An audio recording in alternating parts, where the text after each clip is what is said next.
Welcome to the very first episode of People Doing the Damn Thing. I'm Dr. Kelsey Clevenger of Sacred Flow Chiropractic and Wellness, and I am so passionate about helping expand other people because I know along my journey, I was expanded by other business owners, by other people who are leading organizations, starting nonprofits, other men and women and people who are doing the damn thing. And it showed me, I can do it too. And so People Doing the Damn Thing is going to be the authentic, vulnerable stories of community leaders, nonprofit organizers, business owners, authors, artists, people doing the damn thing, sharing why they're doing it, how they started, how personal development has been a part of the journey. Because if you're not already owning a business or doing your damn thing, so much of this is personal development and opening up, growing, and expanding. It's not so much about business. It is so much about becoming the person who operates and runs the business. And let me backtrack. Yes, you're going to have to learn how to run a business. You're going to have to learn how to outsource bookkeeping or, do it yourself. You're going to have to learn all those things. But really at the core of all of it is becoming the person who shows up every single day and doesn't give up and can face adversity and can build resilience to stress. That is what this is about. So my goal, I'm going to tell my story today. This is the first time I've ever told this story. I feel a little emotional. So if tears come, I'm just going to let it go. But then also I'm going to be interviewing other people, other community connections that I have right now, and more as I grow and expand. And they'll be sharing their stories as well. I'm super excited for the people who are already scheduled to be doing that. And then these are going to be posted about every 2 weeks. We pivot all the time, so it ebbs and flows. But let me get into my own story of why and how I grew into my business. I own and operate Sacred Flow Chiropractic and Wellness in Lacey, Washington. It is a boutique chiropractic practice nestled in a multidisciplinary building in what we call the Hub in Lacey. And I specialize in nervous system regulation.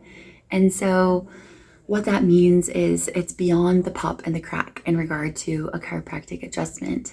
It is asking the nervous system what it needs and offering that intentional guidance through entrainments. It is network spinal care. I also utilize somato-respiratory integration, neurosomatic integration, functional diagnostic medicine. I have a program called the autonomic regulation method, which is specifically for people with autoimmune disease and inflammatory conditions. I have a history of personal training, wellness coaching, body image support, athletic training. And so that injury prevention, rehabilitation, just the big picture of who we see ourselves and where we want to go. All of that has been blended into my chiropractic practice, where I offer longer visits. Patients are with me for 30 minutes. We also have a therapy room. There's just so much going on here. So let's dive into how this all started. So I want to go back to when I was a child. I have a handwritten report from I think I was in 4th or 5th grade of what do you want to be when you grow up? And I had won an award with this first place. And at that point I wanted to be a movie director. I don't think I knew what that meant because now as I'm thinking about what I even know that to be as a 39-year-old woman, I don't think I wanted to be a movie director, but I am a visionary. I see things at a 30,000 foot view. And so the minute little details are not my strength. The big picture is. And I'm sure that's where that all fit in regard to being a movie director, because directing, leading, guiding, coaching is totally my jam. So from there, I remember in high school, I wanted to be a doctor, but I didn't tell anyone because I didn't think I was smart enough. When I was a freshman in high school, I was in all of the AP classes, like the advanced everything.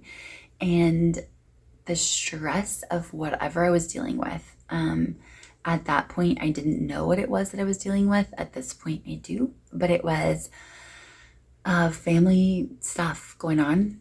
And I did not have the capacity to hold the stress of what was going on and do these AP classes. At that point, I also was about to have a spinal surgery. I had a spinal fusion when I was 15 years old, and I have a rod, screws, and wedge in my low back. That's not why I'm a chiropractor, oddly enough, but that's a thing. And it stripped me of my identity for almost a year because I only knew myself to be an athlete. I also only knew myself to be a high achiever. And with the stress of that, the family stuff going on that I didn't know how to process and cope, I actually was having pseudo seizures, which means it's not a real seizure. It looks like a seizure, but it's not real. And it is a stress reaction. My nervous system having way too much pressure and stress. And I am a big feeler, a deep feeler. I feel everything around me. I can walk into a room and I will generally stay very quiet and I just take it all in and I can feel what's going on. If you know, you know. If you know, you know. And through all of that, I couldn't handle the AP courses. And so I quit. And what that told me, what I took that as a freshman in high school, is that I wasn't smart. Because if I was smart, I could have handled the class. I could have stayed in it. And what's crazy is now I'm like, wow, like, no, I was super smart. I am super smart. I am such a nerd. I am such a geek. And I love it. Like, for fun, I used to read encyclopedias. So back before we had the internet on our phone, if you were not of the generations that born in the 80s or earlier, we actually used to have books, like books, thick books with all the information. And my family had a set of encyclopedias and I would read them for fun. I would just read them. I remember in 6th grade, it was over Martin Luther King weekend. I memorized the I Have a Dream speech and I recited it for the 6th grade classes. That's what I did for the weekend, is I memorized it because it felt meaningful. It felt like, I have no idea what that would have felt like or been like, but I feel like I want to memorize this.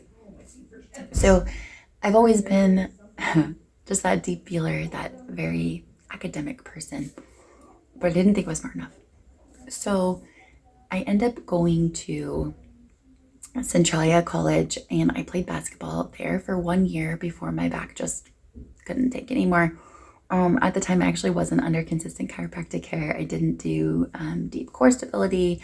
I really didn't do any of the things that I do now that support my back so well because I actually have zero pain.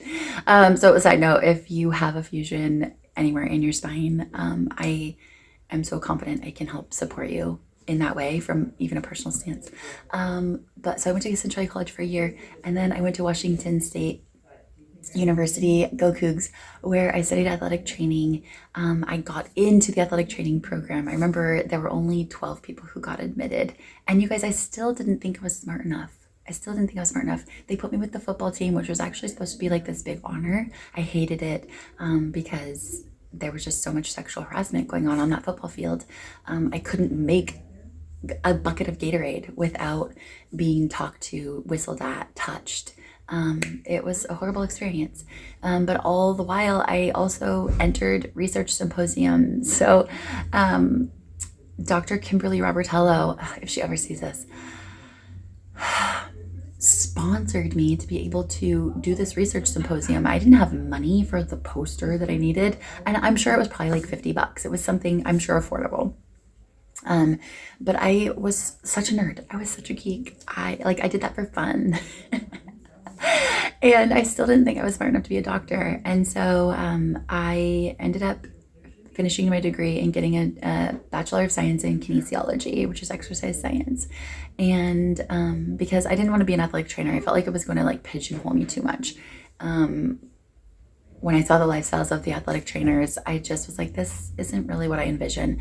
I didn't want to travel. I didn't want to be away from my family. Like, I knew I wanted to be a mom, and I was like, I don't really see this being something where I can like be there for my kids. I'm gonna have to like leave all the time. And so, being the visionary I am, that 30,000 foot view, I was like, hard pivot. So my senior year, last semester, is when I switched. So I had this degree in exercise science, which you technically can do nothing with. Like, it doesn't qualify you for anything. I graduated from college in 2009. Maybe you can do things with exercise science now. I don't know. But Coach David Lang, he was another person that was just so instrumental for me in my journey. And he is the one that told me, go be a personal trainer for a while. Go figure out what you want to do. Go be a personal trainer and just explore it. He gave me permission to explore, like, what do you want to be? What do you want to do? And at that point, I was struggling with an eating disorder so bad. And he knew, and he was just like, Kelsey, like, what are you doing? But he wasn't equipped to be like, that person for me. I was going to therapy, and I was in treatment and all the things. And so I became a personal trainer. I did a lot of things in my early 20s. I took an internship in Japan. I did personal training at several different places. I lived downtown Seattle. Then I took another internship in Hawaii, which was more, actually, these were all related to like working with kids. All through high school, I did, I refereed youth athletics and directed kinder sports and things of that nature. So I used to teach private basketball lessons to middle schoolers. Just like so much cool stuff. And so I was working in a non-denominational Christian church.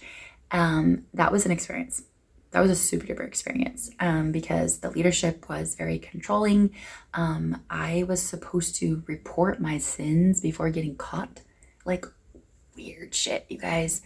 And we were not allowed to drink in public, but the staff would drink together and have like parties in a garage in one of the staff people's homes. This is all stuff that like I've shared like individually with my friends, but never like publicly. But I feel like it all has a part of like how things happened. And so I experienced a lot of like weird leadership.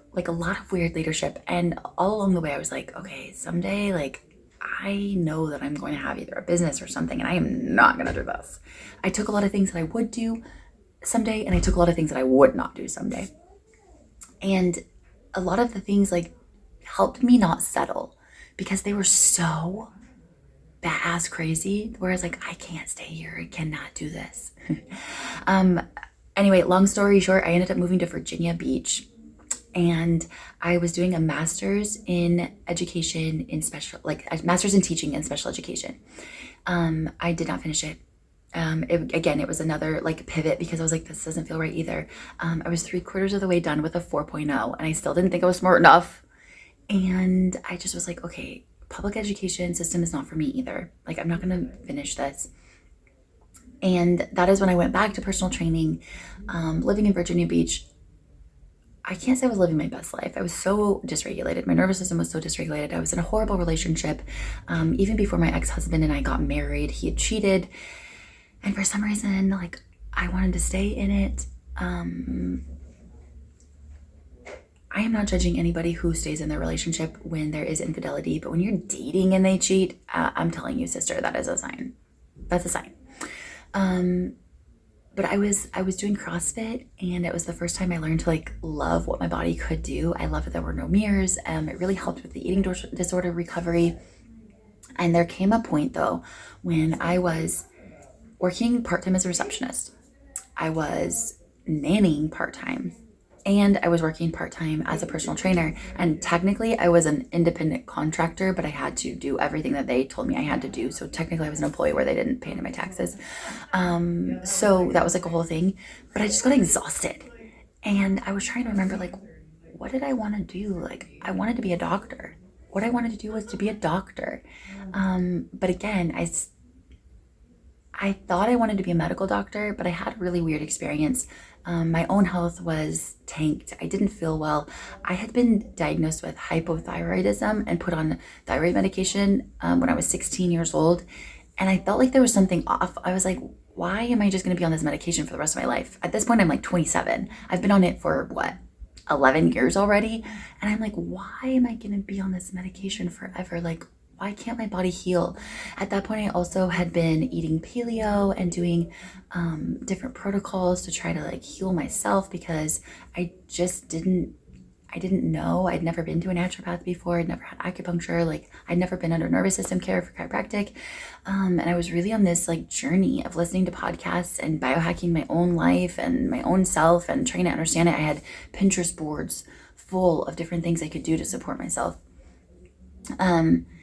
And that was at the same time where I secretly applied to chiropractic college because I did have this chiropractic experience when I lived in Idaho with a chiropractor who had a neurodiplomate, and he did AK and some really cool stuff. My right shoulder was really bummed and I couldn't go overhead. And after 2 sessions, I was like totally fine and back at CrossFit and like absolutely fine. And so that was in my mind. And I didn't tell anyone when I applied to chiropractic college because I was afraid that if I didn't get in, I was going to be embarrassed. Not only did I get in, I got a recruitment scholarship because I didn't want to start until I think the fall or the summer, and the spring class was small, and so I got a scholarship to start early. And so within 6 weeks, I quit all my jobs and I moved to Florida from Virginia, and the school was in Port Orange. I went to Palmer, Florida, and I started chiropractic college. And that was that.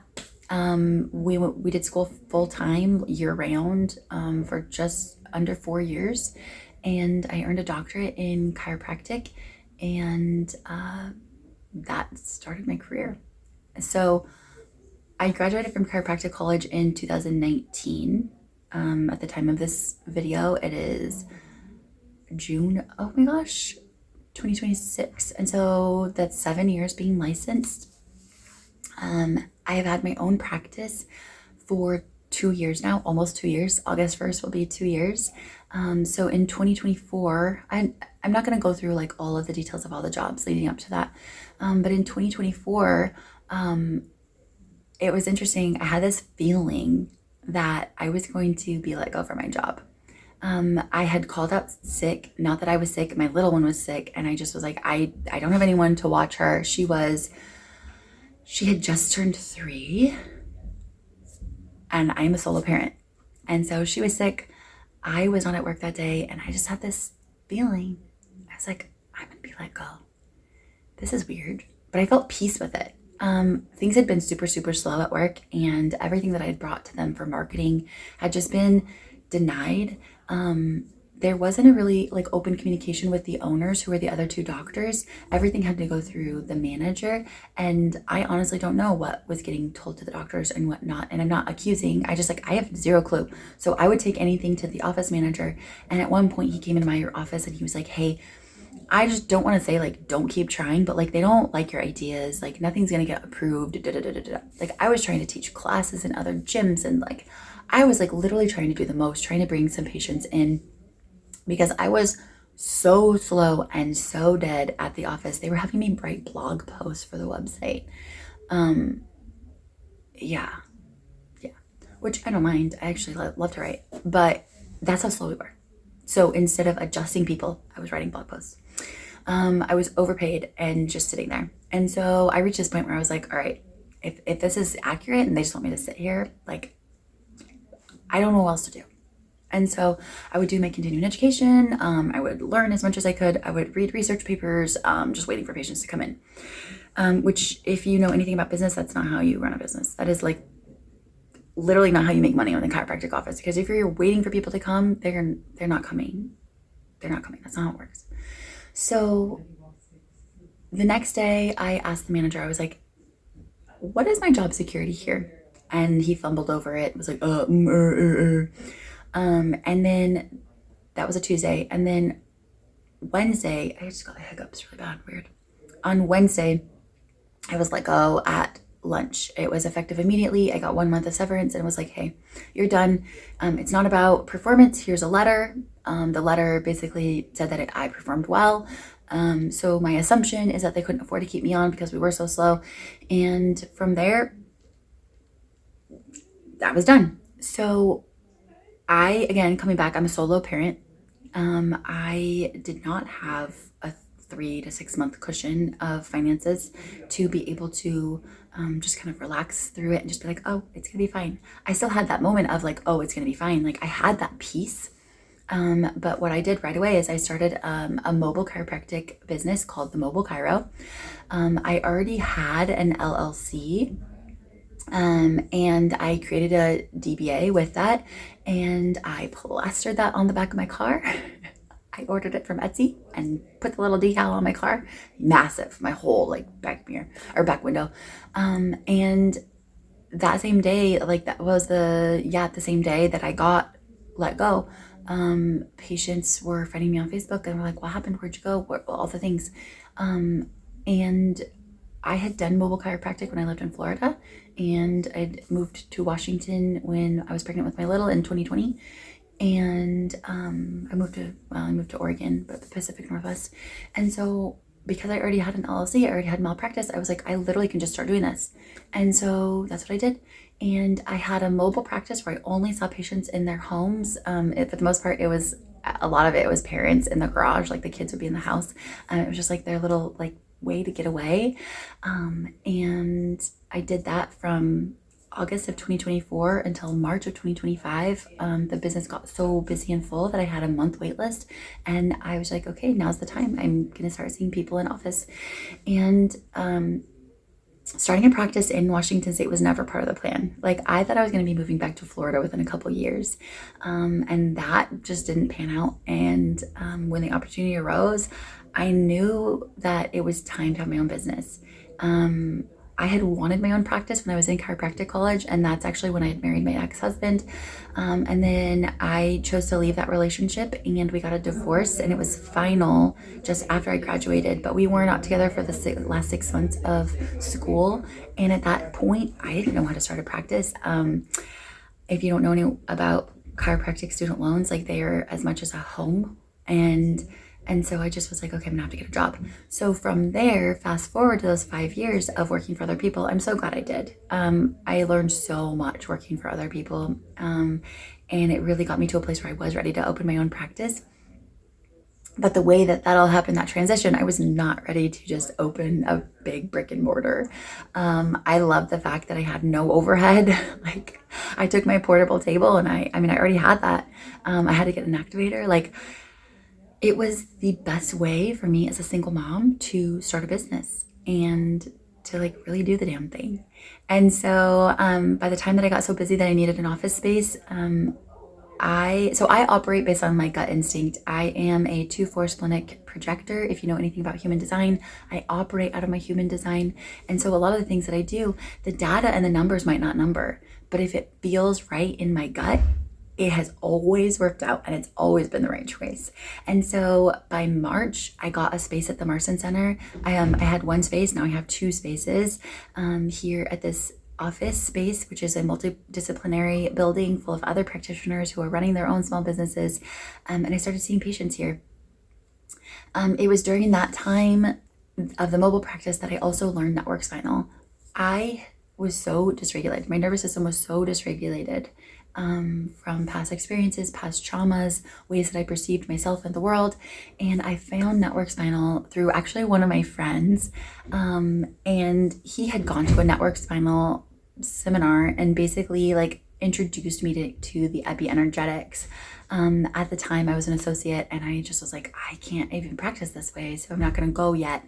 But then when I was practicing for myself, I was like, I get to actually learn things that feel right in my soul. I've been in the Marston Center for 14 months, and the practice has transformed into what it is, which I love showing up for work every day. I feel so honored to hold space for my patients and to do the type of chiropractic that honestly saved me. my own little one had some diagnoses at the time that we were going to different practitioners and trying to get this all figured out. And she was having a really hard time. If you don't know, kiddos feel parent stress. And my pregnancy was so stressful. And so in utero, she already had experienced a ton of stress. Network Spinal resolved those things for her. She has no diagnoses. She is thriving. She is doing amazing. That is her story to tell. And so I'm not going to go into what was going on for her. But for me, I had a history of multiple autoimmune diseases. So why I left my marriage is because it was very abusive. It was horrible. If you would have punched me, kicked me, hit me, I would have instantly known, like, okay, this is not okay. But because I was so indoctrinated to the philosophy that marriage is forever and that it's a sin to divorce your partner, and that even one of my friends had told me, like, you're supposed to suffer for the cause of Christ. I don't believe that. I do not believe that. I do not believe that we are here to suffer. I do not believe that marriage has to be forever, because if you're being mistreated by somebody, you can get out. Whether we agree on that or not is totally fine. Like, even if we disagree, that is absolutely okay. Please come and be a patient still, because this is patient-centered. I am not going to push my beliefs on you. I am not going to even talk about them with you. But this is my story. This is my journey. So I'm going to share it. So I was being severely mistreated in that relationship, and I couldn't take it. I developed multiple autoimmune diseases. I had already had Hashimoto's thyroiditis, which I ended up getting diagnosed when I was in chiropractic college because I asked one of my teachers to order the labs because no one was trying to help me heal. And then I developed lupus. I developed psoriasis. I developed seborrheic dermatitis. I was developing autoimmune conditions like left and right. Like, I was so non-functional.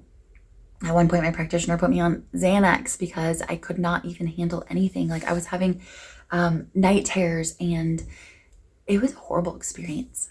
I remember laying on the couch. My ex and I had bought a house 100 miles away from my school. Why? I don't know. I don't know why we did that. And I was commuting 100 miles each way, going to chiropractic college, spending over 12 hours on campus, driving home in the dark. I was so not well while developing lupus. And lupus can show in lots of different ways. For me, I really struggled with my digestion. It was really hard for me to eat. I had joint pain. I had swelling. My lymph nodes were so huge. I would get like a golf ball, tennis ball size lymph node. I was so sick. I was lying on the couch and I was just like, I can't do this. Like, I cannot do this. And my ex is in the Navy. I don't know what's going on with him now. And I went to Fleet and Family, which is a support place for people connected to the Navy. And I was sharing what was going on. And they were the ones that really helped me understand and see like how wrong and not okay that was. So because I decided to leave that relationship, it also changed, like, okay, I'm not going to be able to open my practice right now, but I'm going to focus on my healing. My own healing journey included the carnivore diet for 18 months. 18 months. All I ate was meat. I guess I will say, like, I ate blueberries here and there because I would crave them. And I really feel like if my body's craving something that is like a whole food, it's probably good for me. I was able to put every single autoimmune disease into remission, except for the Hashimoto's. At that point, I still had the autoimmune thyroiditis. And network spinal was the next step for me, where I had done a lot of healing, but my nervous system was still so dysregulated, and becoming a mom, living back closer to my family, it was like really challenging for me. Kind of like learning what those dynamics are as like I'm an adult now, and I'd never lived near my family as an adult, all of those things. And I'm sharing this because this is part of like the business growth, right? So I found network spinal. I got under care. I traveled to Texas to learn the technique. I brought my daughter and our amazing babysitter, Emily. She's like family now. And I learned the technique. And then I did another practicum a few weeks later in Marietta, Georgia, just outside of Atlanta. Took my daughter to that one too. And I just dove in. I was like, this is changing my life. It's going to change others' lives. It just felt right. I wasn't even under care yet. I found a practitioner once I got back. My first entrainment ever was in Marietta, Georgia, after I'd already spent thousands learning this technique. And then when I got back, I started just practicing, and slowly over time, really understanding it and getting it, studying it more. And now this is what the practice is about. Like, yes, patients come with back pain, neck pain. They come after a collision, things of that nature. But a lot of patients come with, like a couple weeks ago, I had a new patient. The primary concern is ADHD symptoms are really affecting their life, their parenting, their relationship with their spouse, the way that they focus, the way that they see the world, and they wanted to work on that. I had a patient the other day that established with fibromyalgia as the main complaint and this debilitating fatigue, and that is why she's here. I had another patient the other day with dysautonomia and is struggling so much that like they hardly get out of bed, they hardly go outside. And they decided like this is what's going to be it. Another patient that has been working for years on regulating her nervous system, and meditation, breathwork, and yoga have like helped, but not really resolved it.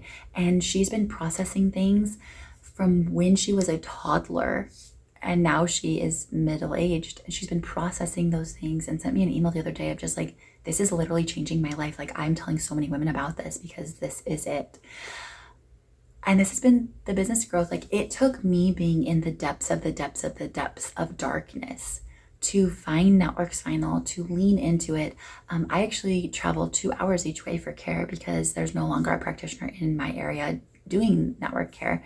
And so I prioritize that. I block off my calendar and I skip a whole work day to go and get care.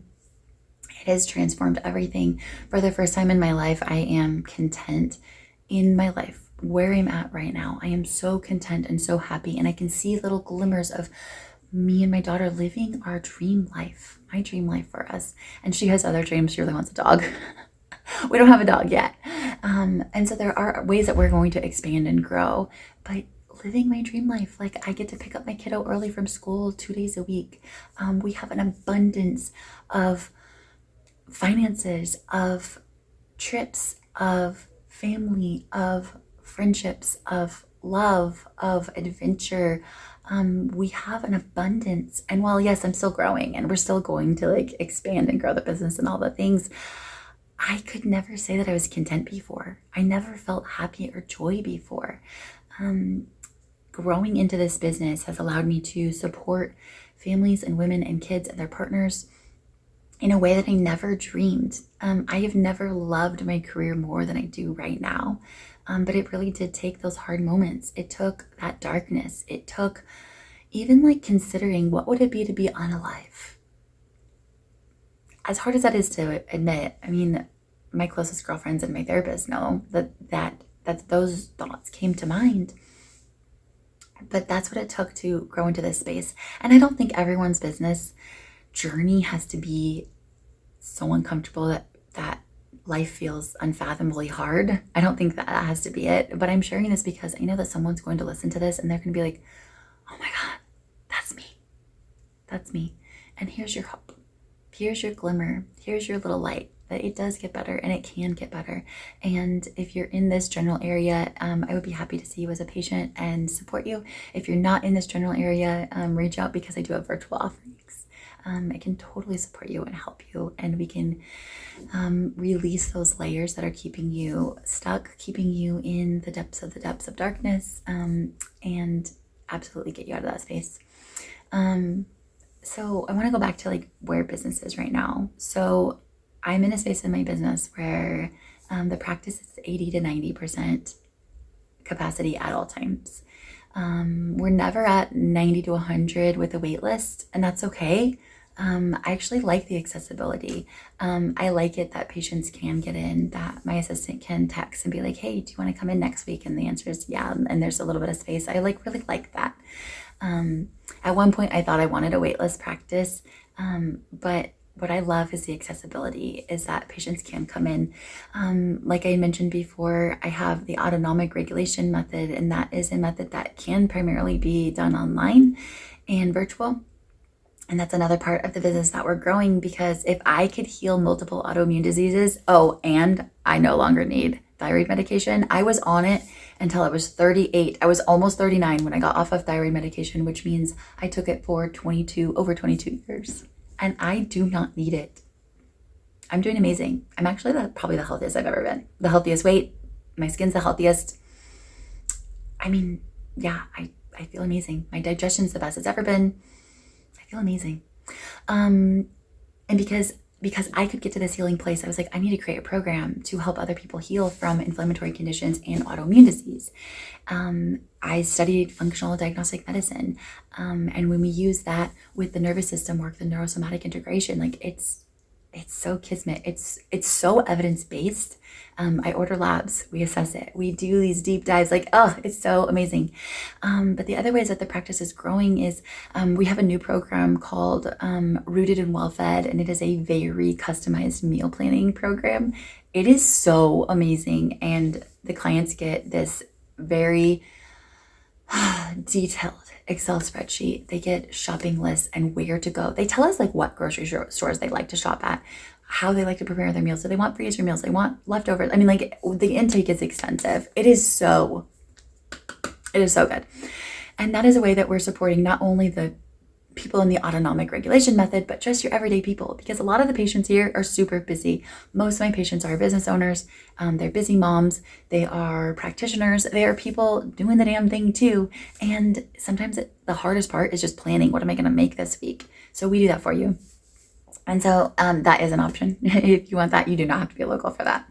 And then the other parts of the business that are growing are some of the things I actually can't even talk about yet. But they're going to be amazing. I'm so excited. We're going to be able to reach people in a global way, in a global aspect. And that is coming very, very soon. And aside from that, we're planning in-person events. So we are going to be having workshops and seminars and retreats. And all of this had to happen literally, like, I've had to look inside and be like, okay, where are my limiting beliefs? Why do I not value myself? Why am I picking apart my body? Like, why? And I had to actually ask why before I could really get to like grow this business. Because if I couldn't love and value myself, there was no way I was going to be able to hold space for my patients in the capacity that I want to. Like, sure, I could show up and adjust people, like, sure. But the capacity that I want to support people and guide them to be their own healer and remember the essence of who they are and restore that so that they can rise. That had to take that pain. And I chose to alchemize it. I chose to alchemize it knowing that all of this was for my best good. And I truly believe that. I don't think abuse is okay and right, and it's never okay. What I chose to do with my experience was alchemize it. One, my daughter's never going to experience what I experienced. Never. Like, it stops with me. Two, I didn't want to be a victim anymore.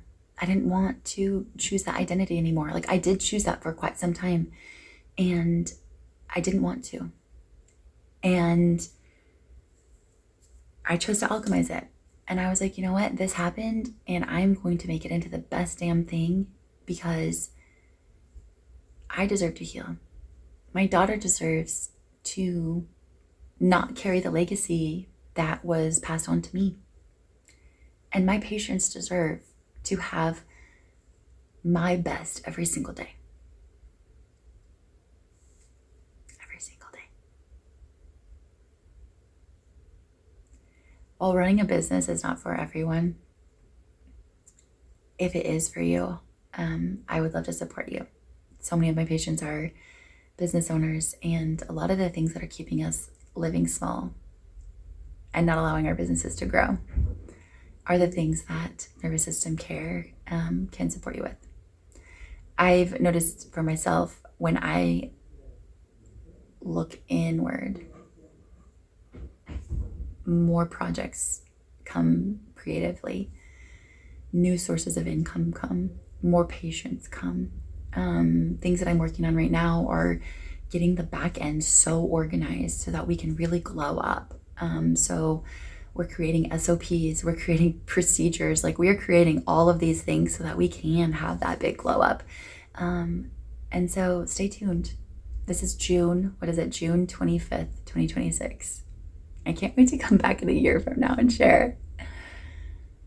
I cannot believe that hasn't even been 2 years yet.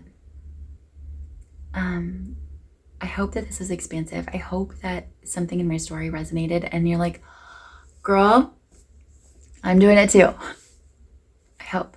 Reach out, send me an email. I'll put it in the description, but my email address is drkelsey@sacredflow.life. Kelsey is K-E-L-S-E-Y. So it's D-R-K-E-L-S-E-Y at sacredflow.life. But I'll put that in the description. Send me an email. I want to hear from you. I have an interview with several other people coming up. I cannot wait to share their stories of people doing the damn thing, because sometimes it's on accident. Sometimes it just happens. Sometimes it's intentional. You're going to hear so many stories. It's going to be so good. And so as how I always sign off, I'm going to go ahead and sign off that way now. Love you. Bye.